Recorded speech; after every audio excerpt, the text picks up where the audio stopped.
Good morning, folks. Today's Wednesday, hump day. Even if you are working from home. Got Palmolive here in the Old Spice mug. Got it whipped up here with the Vulfix, the original. This one here, old original I should say. This one here I think is a Model 28. It's got a 23mm bore knot. And lather is whipped up. Not quite drippy, but it is somewhat wet. On the moist side. Already put a hot towel to the face this morning. Still sporting the Proraso Preshave. I'm going to top the shave off with a Phoenix Artisan Accoutrements. This one here, Spring Heeled Jack. This particular scent, or aftershave I should say, is going to be kind of difficult to find. I don't think he makes it anymore. And I still have the Crown King alum block complete with rubber band this morning. And wife still hasn't asked for the Quinn's rose scented witch hazel. Shave of the day is this is a gold dollar. I think the model is like a W59. Got this one here by the way of strike gold shave. It's got some pretty nice scales. There's the, you might say I don't know, I can't remember if they call this a spacer or a wedge. I can't remember. There's a name for it. I don't remember what it is right off the top of my head. One of these days they'll start to click what those things are called. Go ahead and put some water to the face here this morning. This is the one I've been referring to that's not the easiest to hone from what I understand. It's a stainless steel. And I got to looking online to see where I can find it available besides strike gold shave. And in other words like AliExpress and whatnot. And in some of the information I was finding there, which you know sometimes interpretation, translation from one language to the next, it refers to it as carbon steel. So I know a lot of the gold dollars are made from carbon steel, but this one here, to my understanding from quite a ways back when they first came out, that this one here was made out of stainless steel, something a little bit more difficult to hone. So we'll see how this shave goes today. I've had this one here for a while. Matter of fact, I've got two of them. I really like the looks of them. This is about as close as I'll probably get to a custom looking shaver without spending, you know, the bucks. Strike gold shave, I think this is around $62 honed, shave ready to go. You can find it at like AliExpress for 11, 12 bucks, something like that. But it's not going to have Frank's edge on it, so there's that.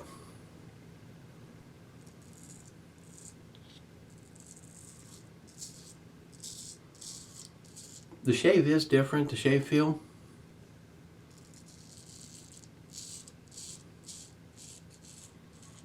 But it's just that, it's just different. It's not bad by any means, at least by my standards.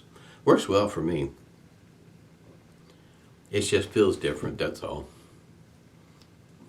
As long as it's not tugging and pulling and making me want to go find a different edge, a different blade, I'm good to go.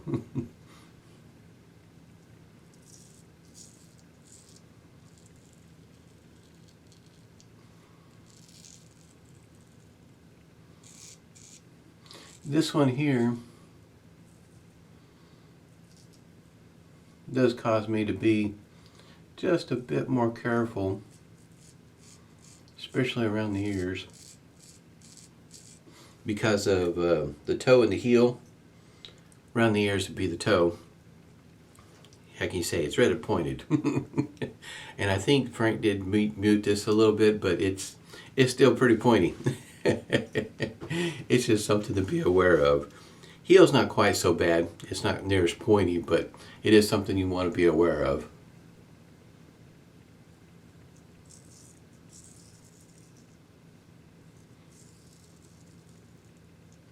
I have to say my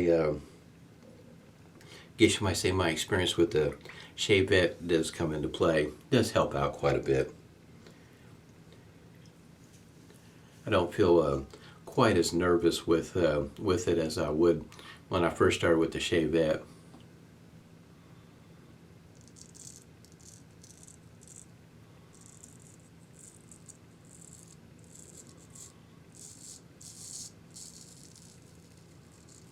Now, when it comes to when I started with the Shavette, talking about jumping in with all fours, I think the more I think about it, thinking about it now, I've probably done things somewhat differently. Because I did jump in, you know, not only just shaving with the Shavette, doing, you know, with the green pass and against the green pass, but rather quickly. But I also was doing it on video, so, you know, just compounded my problems there.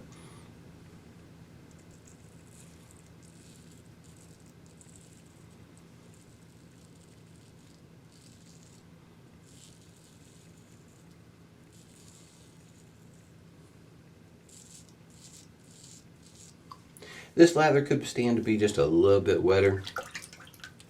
That is one thing I've noticed though. Out of practice whipping it up in this bowl, sometimes I get it wet enough, sometimes I think I get it wet enough, but by the time it sits there for a moment, it is not quite as wet as I thought it was. But it's still working out pretty good.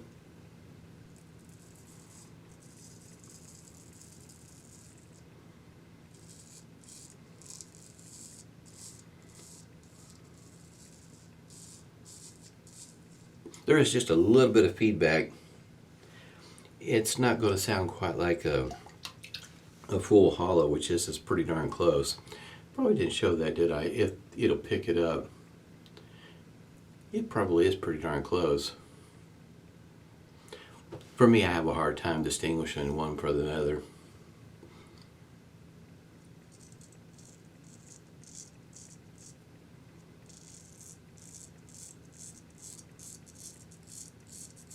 When it comes to stretching, it's really up to each individual how much you need to stretch. You know your skin, you know where the points would be at, where you might want to stretch a bit more than other places. And there's other ways of doing it, you know, puffing your cheek out or leaning way over to stretch the skin.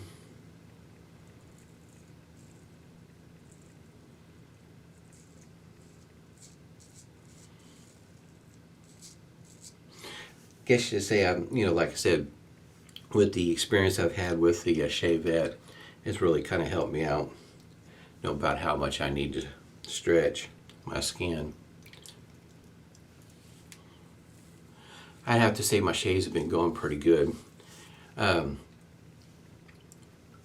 Today being Wednesday, I think the idea that I've got in my head right now is that when Thursday, no, not Thursday, but Friday rolls around, I'll probably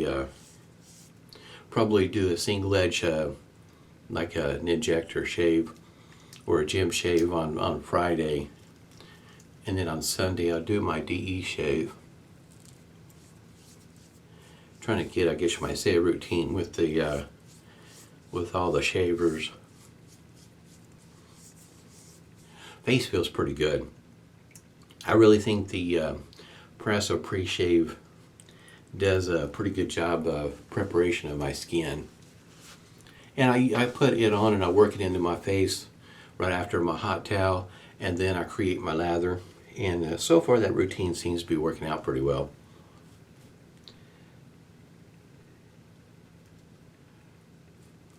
I got plenty of lather whipped up in the mug. In the loft, I can't remember what the loft is on this particular brush, but it seems to be just about right. In other words, the handle's not banging up against the bowl on the mug on this particular mug. These come in different heights. This one here's a shorter one. And I don't remember exactly how much soap a Palmolive stick comes in, even though this one here has been used a few times. I think it's 1.75 ounces, I think it is. I think, if I remember correctly.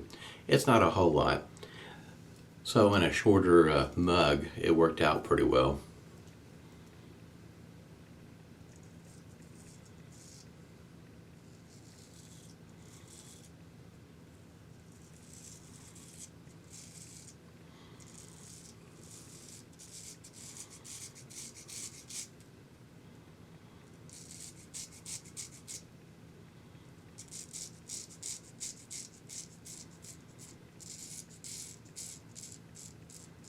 Been trying to get caught up on some videos. I'm so far behind. Elijah, I tell you what, that is just awesome. Definitely puts a smile on a guy's face seeing that. My son, he turned 16 in February, and so he's got his own DOP kit. He's got a good start on the number of razors and whatnot, and the excitement for him was the older Wilkinson sword shaver, the plastic one with the metal inside the handle. He was really excited about that. He's seen Paul H shave with it several times. So when I was setting this up, I started a few years back, and I just started adding stuff to it as time would go on, and that was one of the things I added. He was really excited when he got that.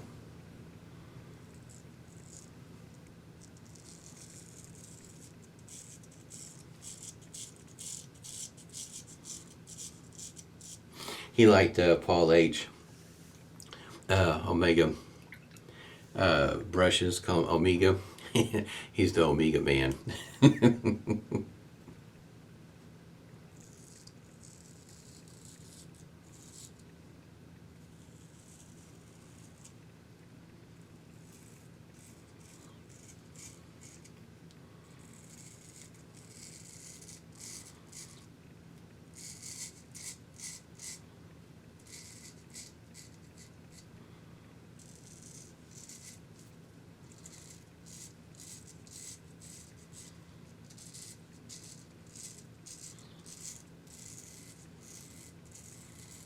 Sometimes with a stroke like that, I've got that strip right through there that it is not the easiest to catch with a straight razor, much less a shavette.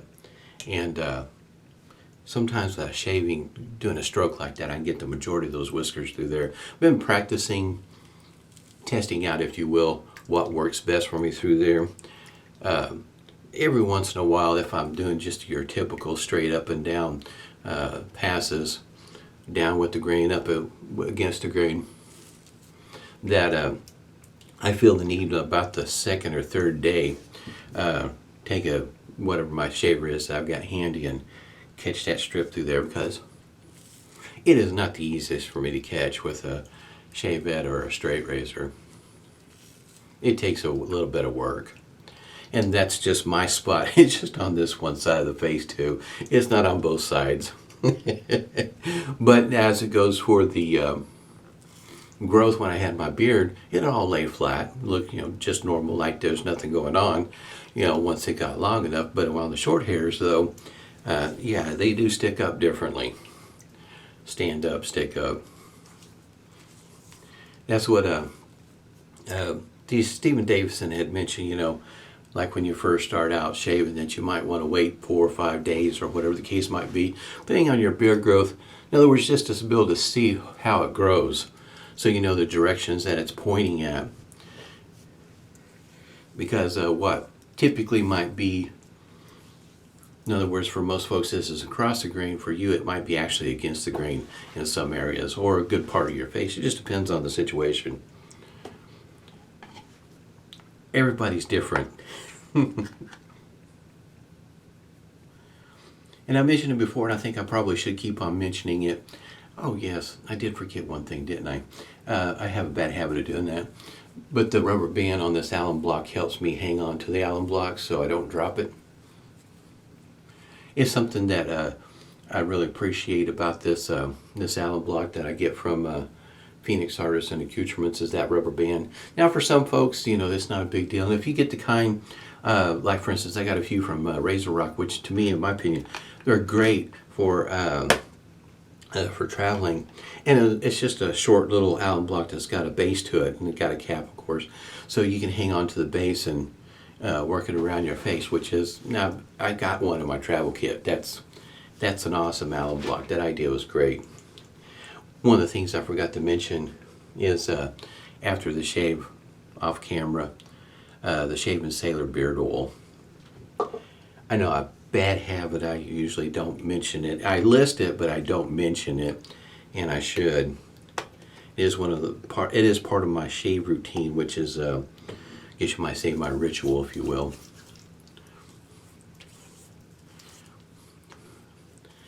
Very surprised about this witch hazel, in that the scent, the rose scent, it's there. It doesn't last real long, but it's just there long enough for my nose to pick it up, at least per my nose. And I like rose. That's one of the hard things for me using an unscented soap, is this particular witch hazel wants me to go get my Vanillay soap that I've got that's rose scented, and this would go just perfect with it. You know, talk about one of those rabbit holes going down, is having various different scented witch hazels to go with your scented soap and aftershave. This one here, if you can kind of tell there, this one here smells like coffee, and it's a great scent. I wish I would have got another one of these before he stopped making them, but boy. And there's, in my opinion, there's that hint of alcohol with it. It's one of my favorite ones when it comes to coffee scents. In other words, a little extra in your coffee cup.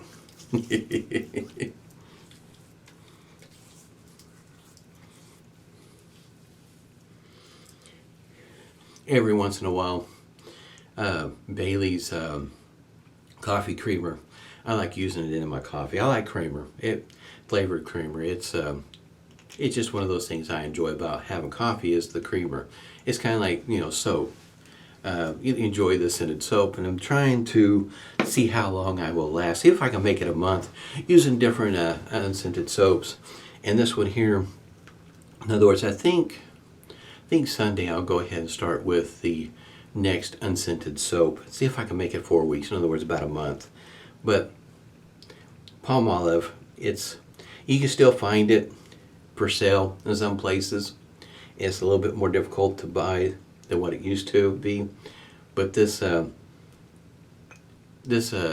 is inexpensive. It's a little bit more than what it used to be, but it works well.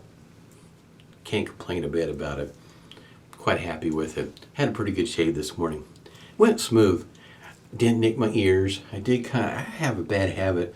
I may have to straighten that out just a little bit. Keep on catching that corner, and it's getting at an angle there.